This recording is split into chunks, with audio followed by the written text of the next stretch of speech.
नमस्कार दोस्तों, मेरे इस यूट्यूब चैनल में आप सभी का स्वागत है। हम लोग अपने पिछले वीडियो में भारत के संवैधानिक विकास पर चर्चा किए थे, जिसमें 1773 से लेकर 1853 के बीच आए हुए अधिनियमों पर चर्चा किए थे। वे सभी अधिनियम ब्रिटिश सरकार द्वारा कंपनी के नियंत्रण के लिए बनाए गए थे, लेकिन जब भारत की प्रथम स्वतंत्रता क्रांति घट जाती है तो जो ब्रिटिश सरकार थी उसने ईस्ट इंडिया कंपनी से भारत के शासन का अधिकार अपने हाथ में ले लिया। उसने अधिकार लेते हुए उसके बाद प्रथम जो अधिनियम बना भारत शासन अधिनियम 1858, उसमें उसने जो नियम कानून बनाए वो सामान्यतः अब भारत की जनता पर शासन करने के लिए अधिनियम और कानून बनाए। तो हम लोग सबसे पहले देखते हैं कि प्रथम जो भारत शासन अधिनियम 1858 आता है उसमें क्या क्या प्रावधान किए गए थे। उसमें पहला प्रावधान यह किया गया था कि ब्रिटिश ईस्ट इंडिया कंपनी का शासन यहाँ पर समाप्त किया जाता है और यह शासन अब ब्रिटिश क्राउन के पास चला जाता है और गवर्नर जनरल का पद समाप्त किया जाता है। अब उसके स्थान पर वायस राय का पद बनाया जाता है और भारत के शासन का संचालन करने के लिए एक भारत सचिव और या राज्य सचिव का पद स्वीकृत किया जाता है और उसकी कार्यकारिणी मतलब वायसराय को सलाह है, भारत सचिव को सलाह देने के लिए एक 15 व्यक्तियों की कार्यकारिणी परिषद बनाई जाती है, जिसमें 8 लोगों को ब्रिटिश क्राउन नियुक्त करते थे, जबकि 7 लोगों को ईस्ट इंडिया कंपनी के डायरेक्टर नियुक्त करते थे। अब उसके बाद इस प्रकार हम देखते हैं कि प्रथम वायसराय कौन बन जाता है। प्रथम वायसराय जो उस तत्कालीन गवर्नर जनरल कैनिंग था, वो कैनिंग ही इस जो भारत शासन अधिनियम के घोषणा पत्र हो महारानी की, इस घोषणा पत्र को वो इलाहाबाद के मिंटो मार्ग में पढ़ता है और वह प्रथम वायसराय बन जाता है। और इसमें एक और बात कही गई थी कि अब जितने क्षेत्र जीत चुकी है ब्रिटिश सरकार या ईस्ट इंडिया कंपनी, अब किसी अन्य क्षेत्र को विजित नहीं करेगी, जितने हैं उसी पर वह शासन करेंगी। अब उसके बाद आता है भारत शासन अधिनियम, जिसको भारत परिषद अधिनियम 1861 आता है। इसमें सबसे पहली बात कि जो अभी जो हम लोग देख रहे थे 1853 में केंद्रीय विधानसभा में 12 लोगों की सदस्यों की नियुक्ति का प्रावधान किया गया था, अब इसको प्रांतीय विस्तार देते हैं, अर्थात प्रांत में प्रतिनिधि संस्थाओं का विकास किया जाता है, अतः प्रांत में विधानसभा की गठन की चर्चा किया जाता है। और दूसरा, यह शांत व्यवस्था बनाए रखने के लिए वायसराय को अध्यादेश जारी करने की अधिकार दिया गया है। यह प्रश्न बहुत बार पूछा गया है कि वायसराय को अध्यादेश जारी करने का शक्ति कब प्राप्त हुई। इसका उत्तर हो जाएगा भारत परिषद अधिनियम 1861 में। फिर एक अधिनियम आता है, इसी अधिनियम में जो भारत शासन अधिनियम 1861 है, इसी में यह भी अधिकार दे दिया जाए वायसराय में, वह किसी भी प्रांत की क्षेत्र में या सीमा में परिवर्तन कर सकते हैं। उसके बाद आता है भारत शासन अधिनियम, जो कहते हैं कि एक प्रकार से अधिनियम है जो 1873 में आता है, 1873 का एक्ट कह देते हैं, 1873 का अधिनियम। इसमें यह अधिनियम इसलिए लाया जाता है कि अब ईस्ट इंडिया कंपनी को समाप्त कर दिया जाए। जैसे 1853 में ही कह दिया गया था, 1853 का जो चार्टर एक्ट था उसी में कह दिया गया था कि अब किसी समय भी ईस्ट इंडिया कंपनी से शासन लिया जा सकता है और व्यापारिक अधिकार भी व्यापारिक एकाधिकार तो समाप्त कर ही दिया गया था, व्यापार करना भी उनको समाप्त कर सकते थे। तो ईस्ट इंडिया कंपनी को समाप्त करने के लिए 1873 का नियम लाया जाता है, जिसके तहत 1 जनवरी 1873 को 1 जनवरी 1884 73 का नियम है, लेकिन इसको क्रियान्वित करने में बहुत लंबा समय लगता है। और इस लंबे समय में जाकर 1 जनवरी 1884 को ईस्ट इंडिया कंपनी को समाप्त कर दिया जाता है। एक अधिनियम आता है शाही उपाधि अधिनियम 1876। यह अधिनियम जैसे 1858 में ही जो भारत का शासन था, ये साम्राज्ञी मतलब ब्रिटेन की जो साम्राज्ञी थी, अर्थात वो क्राउन के अधीन हो गया था, लेकिन उसको कानूनी रूप देने के लिए 1876 में भारत शासन जो शाही उपाधि अधिनियम लाया जाता है। इसके तहत 28 अप्रैल 1876 को विक्टोरिया को भारत की महारानी घोषित किया जाता है। अब फिर आता है 1892 का भारत शासन अधिनियम। 1892 का भारत शासन अधिनियम के तहत पहली बार एक कॉन्सेप्ट लाया गया था। कॉन्सेप्ट वह था कि जो अप्रत्यक्ष निर्वाचन का कॉन्सेप्ट लाया जाता है। अब तक जो चाहे विधानसभा हो, चाहे विधान परिषद हो, चाहे प्रांतीय हो, चाहे केंद्रीय हो, यहाँ सब जगह वो सामान्यतः वायसराय किसी न किसी तरीके से मनोनीत कर देते थे या नियुक्त कर देते थे। लेकिन 1892 में पहली बार अप्रत्यक्ष निर्वाचन का कॉन्सेप्ट लाया गया। और दूसरी बात, जो अभी तक विधान परिषद और विधानसभा में जो लोग चुन कर या नियुक्त करके जाते थे, वो लोग सिर्फ सामान्य मुद्दों पर बहस कर सकते थे, लेकिन बजट पर बहस करने का अधिकार पहली बार 1892 में दिया गया है। इसको याद रखने के लिए आप कह सकते हैं 1892 बजट बहस, अर्थात 1892 में पहली बार बजट पर बहस करने का अधिकार भारतीय के जो विधानसभा के लोग चुन करके उनको अधिकार मिला। अब 1892 में जो विधान था वो विधानसभा कुछ बहुत ज़्यादा कुछ विस्तार किया गया,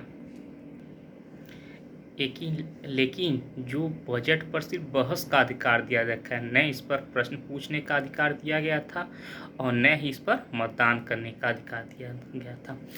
जैसे आज हम लोग देखते हैं कि यदि कोई भी व्यक्ति लोकसभा या राज्यसभा में लगातार 60 दिन और यदि 60 दिन लगातार अनुपस्थित रहती है तो उसकी राज्यसभा या लोकसभा या विधानसभा की सदस्यता समाप्त हो जाती है। ये पहली बार 1892 में आया था।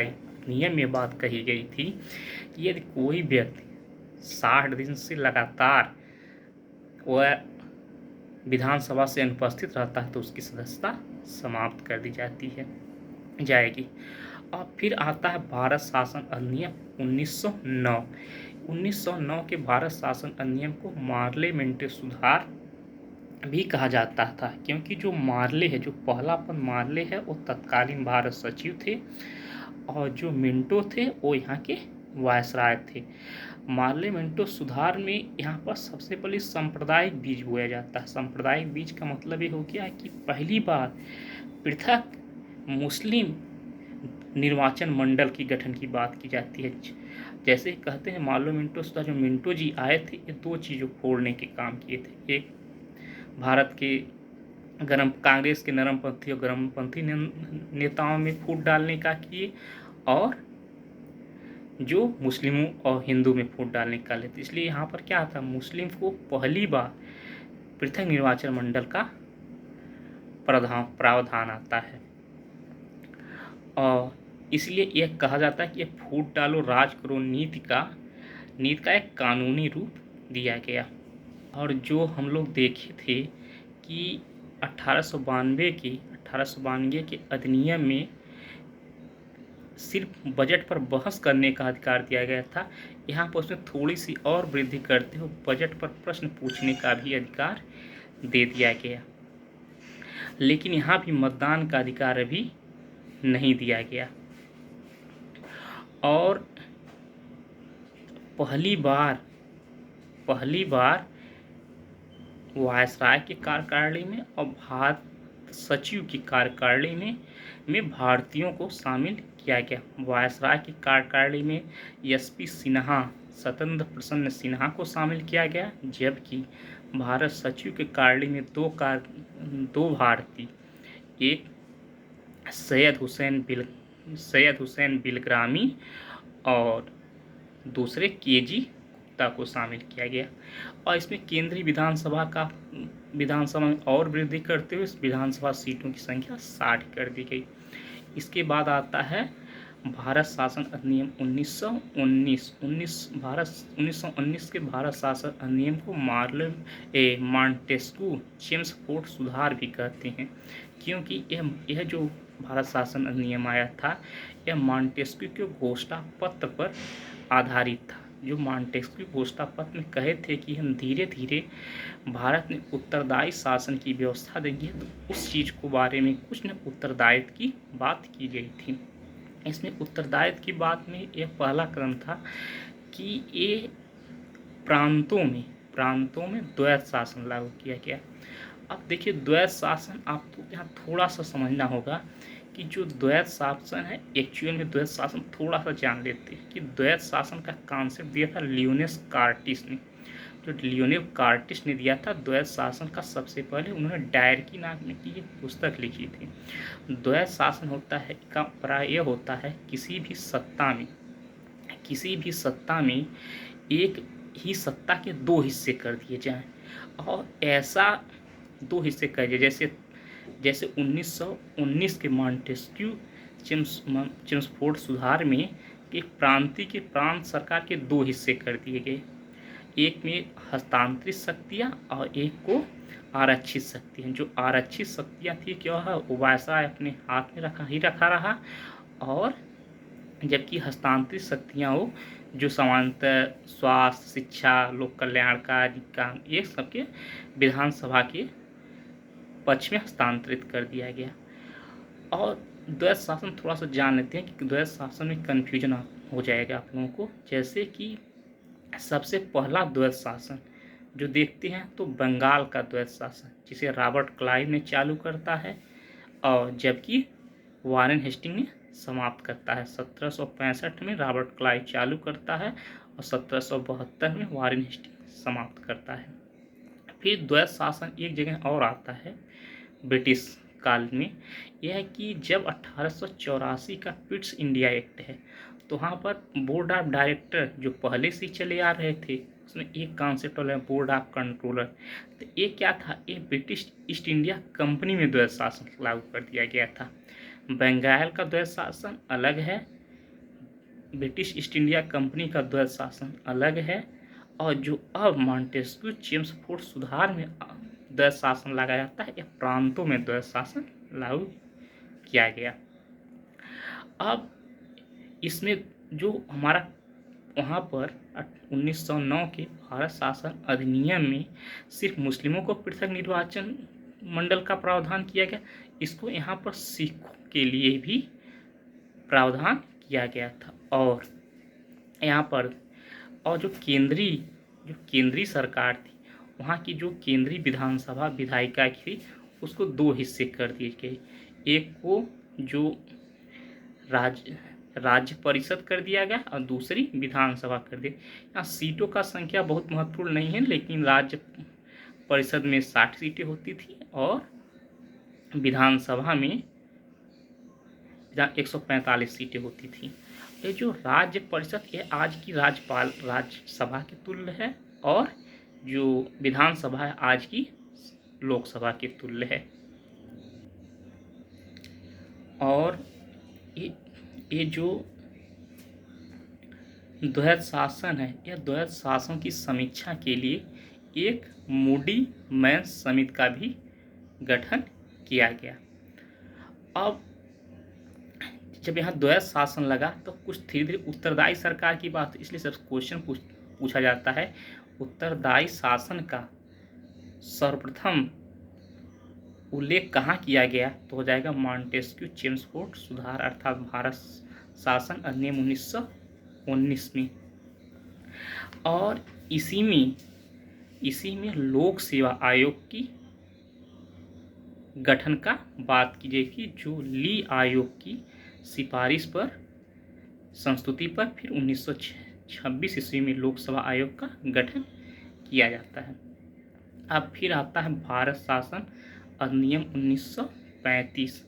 यह भारत शासन अधिनियम 1935 जो है, यह अब तक प्रस्तुत जितने भी अधिनियम बने थे, इस अधिनियम में सबसे बड़ा अधिनियम था। इसका जो बनने का कॉन्सेप्ट, ये बनने का कॉन्सेप्ट 1919 में ही शुरू हो गया था। 1919 के अधिनियम में एक चीज़ और कहा गया था कि इस भारत शासन अधिनियम है, इस 19 का इसकी समीक्षा करने के 10 वर्ष बाद एक आयोग गठित किया जाएगा। तो इसके जो गठित करने के लिए जो एक कमीशन बना था, जिसको हम लोग कहते हैं वाइट कमीशन। वाइट कमीशन मतलब ये हो गया जिसे साइमन कमीशन आयोग कहते हैं। तो ये साइमन वाइट कमीशन इसलिए कहते हैं क्योंकि उसमें सभी लोग गोरे लोग थे, मतलब अंग्रेज थे, कोई भारतीय नहीं था। तो भारत शासन 1919 के अधिनियम का भी इसमें योगदान रहा, और साइमन कमीशन का भी योगदान रहा, और जो नेहरू रिपोर्ट बनी थी उसका भी योगदान रहा, 3 गोलमेज सम्मेलन हुए उसका भी योगदान रहा, और उसी समय तत्कालीन 1930 में सबने अवज्ञा आंदोलन भी चलाएंगे उसका भी प्रभाव पड़ा। इस प्रकार क्या है, ये सबसे अब तक जितने प्रस्तुत थे सबसे बड़ा दस्तावेज था। और इसमें सबसे पहली बात जो महत्वपूर्ण बात है, ये पूरे भारत को एक स्तर के रूप में, मतलब एक अखिल भारतीय संघ बनाने की बात की गई। अर्थात भारत के एकीकरण की बात की गई। भारत के एकीकरण पूछा गया कि भारत के एकीकरण करने का प्रावधान कब किया गया। तो सबसे पहला एकीकरण जो मतलब एक योगदान तो ब्रिटिशों का है, भारत के एकीकरण का योगदान ब्रिटिशों का, लेकिन संवैधानिक रूप में एकीकरण की बात की गई है तो भारत शासन 1935 में। इसमें तत्कालीन उस समय जो 11 प्रांत थे, 11 ब्रिटिश प्रांत थे तथा 6 ब्रिटिश कमिश्नरी थी, और तत्कालीन देशी रियासतों को सब संभाल कर एक अखिल भारतीय संघ बनाने की बात की थी। जब किसी अखिल भारतीय संघ बनाने की बात तो संघ के रूप में एक संघ की बैंक बनाने की बात की गई, जिसमें भारतीय रिजर्व बैंक इंडिया की स्थापना होती है 1935 में। और इसी में अब संघ की बैंक की होगी, संघ न्यायपालिका की बात की गई। संघ न्यायपालिका की भी स्थापना फिर 1937 में संघ न्यायपालिका काम करने के लिए, और इसी में भी संघ लोक सेवा आयोग की भी बात की गई। और एक विस्तृत दस्तावेज था। इसके कुल 14 भाग, 321 अनुच्छेद तथा 10 अनुसूचियाँ थीं। और इसमें तीन ऐसे महत्वपूर्ण काम, तीन सूची भी जोड़ी गई। जैसे इसमें स्पष्ट जब संघ बनाया गया, संघ में क्या केंद्र और प्रांत होंगे, केंद्र और प्रांतों का स्पष्ट बंटवारा करने के लिए इसमें अनुसूचियों का प्रावधान किया गया। और अब देखिए, जो 1919 में सिर्फ मुस्लिम थे, 1909 में सिर्फ मुस्लिम थे, 1919 में मुस्लिम के साथ साथ सिखों के भी दिया गया। यहाँ पर अब दलित, महिला, एंग्लो इंडियन, यूरोपियन को भी अलग से पृथक निर्वाचन मंडल का प्रावधान कर दिया गया। अब इसी में जब इसमें क्या किया, प्रांतों की द्वैध शासन को समाप्त कर दिया गया। प्रांतों को द्वैध शासन समाप्त करके प्रांतों को पूर्ण स्वायत्तता दी गई। इस पूर्ण स्वायत्तता के ही मिलने के कारण ही भारत में पहली बार 1937 में प्रांतों में चुनाव होता है, जिसमें कई जगह कांग्रेस शासन बनते हैं, 1-2 जगह अन्य लोगों का सरकार बनकर आई थी। तो बाद में 1939 के जब युद्ध में जाने के बाद कुछ लोग इस्तीफा दे देते हैं। तो यहाँ पर प्रांतों की पूर्ण स्वायत्तता कब मिलती है, 1935 के भारत शासन अधिनियम में। यदि पूछा जाए प्रांतों में आंशिक स्वतंत्रता कब मिलती है, 1919 के भारत शासन अधिनियम में। और केंद्रीय में, लेकिन अब क्या है, अब केंद्र में द्वैध शासन ला दिया गया। अब देखिए 1919 में प्रांत में द्वैध शासन था, 1935 में केंद्र में द्वैध शासन लागू कर दिया गया। अब अर्थात वहाँ भी उसमें क्या है, कुछ मतलब ऐसे विषय होंगे जो आरक्षित कर लिए गए, कुछ को हस्तांतरित कर दिए गए। अब इसी के बाद इसके बाद फिर अगला कदम ही भारत की आज़ादी मिल जाती है। तो इसके लिए एक अधिनियम आता है, भारत का स्वतंत्रता अधिनियम 1947। इस 1947 में जो 4 जुलाई 1947 को ब्रिटिश संसद में पेश किया जाता है और 12 जुलाई 1947 को लोकसभा से पारित हो जाता है। उसकी जो कॉमन सभा है उससे पारित हो जाता है। 15 जुलाई 1947 को जो यहाँ पर विपक्ष के नेता हैं, विपक्ष के वहाँ के थे, जो उसमें मिस्टर चर्चिल हुआ करते थे, जबकि हमको स्वतंत्रता की मिली क्लीमेंट एटली के समय मिली है। और मिस्टर चर्चिल उसका विरोध करते हैं और फाइनली 16 जुलाई को राज्यसभा से भी पास हो जाता है और अंतिम रूप से 18 जुलाई 1947 को कि सम्राट उस पर हस्ताक्षर कर देते हैं, जिससे जो ये क्या था, ये एक्चुअल में माउंटबेटन प्लान था। ये माउंटबेटन प्लान जो भारत शासन अधिनियम 1947 बनता है, जो भारत का स्वतंत्रता अधिनियम बनता है। इसमें क्या है, इसको भारत को 2 हिस्सों में बांट दिया जाता है, एक को पाकिस्तान, एक को भारत। पाकिस्तान को 14 अगस्त को स्वतंत्रता मिल जाती है, 14 अगस्त 1947 को, जबकि भारत को 15 अगस्त 1947 स्वतंत्रता मिल जाती है। और एक चीज़ 1935 में है, 1935 से अधिनियम के वायसराय के पद को समाप्त करके गवर्नर जनरल का पद बना दिया जाता है फिर पुनः। उसका एक प्रक्रिया चलती रहती है और यहाँ पर जब हम स्वतंत्रता प्राप्त कर लेते हैं, स्वतंत्रता प्राप्त करने के बाद पाकिस्तान के गवर्नर मोहम्मद अली जिन्ना जबकि प्रधानमंत्री लियाकत अली बनते हैं। और यहाँ पर भारत में गवर्नर जनरल जो लॉर्ड माउंटबेटन बनते हैं और प्रधानमंत्री पंडित जवाहरलाल नेहरू बनते हैं। इसमें एक प्रक्रिया चलती रहती है। अब जो भी जितने पद ब्रिटिश में थे वो सामान्यतः समाप्त कर दिए, जैसे भारत शासन जो भारत सचिव का पद था वो सब समाप्त कर दिया गया। अब सिर्फ ब्रिटिश का कानून ही चल रहा था। लॉर्ड माउंटबेटन कुछ समय थे, उसके बाद फिर प्रथम भारतीय गवर्नर जनरल सी राजगोपालाचारी बनते हैं। इसलिए पूछा गया है कि मतलब प्रतंत्र भारत के अंतिम गवर्नर जनरल कौन थे। परतंत्र भारत के लॉर्ड माउंटबेटन। यदि पूछा जाए स्वतंत्र भारत के प्रथम गवर्नर जनरल तब भी लॉर्ड माउंटबेटन। लेकिन पूछा जाए स्वतंत्र भारत के प्रथम भारतीय स्वतंत्र भारत के प्रथम भारतीय गवर्नर जनरल सी राजगोपालाचारी। यदि पूछा जाए स्वतंत्र भारत के अंतिम गवर्नर जनरल तभी सी राजगोपालाचारी, क्योंकि 26 जनवरी 1950 को गवर्नर जनरल का पद समाप्त कर दिया जाता है और भारत का हेड ऑफ स्टेट भारत को राष्ट्रपति बना दिया जाता है। धन्यवाद मित्रों।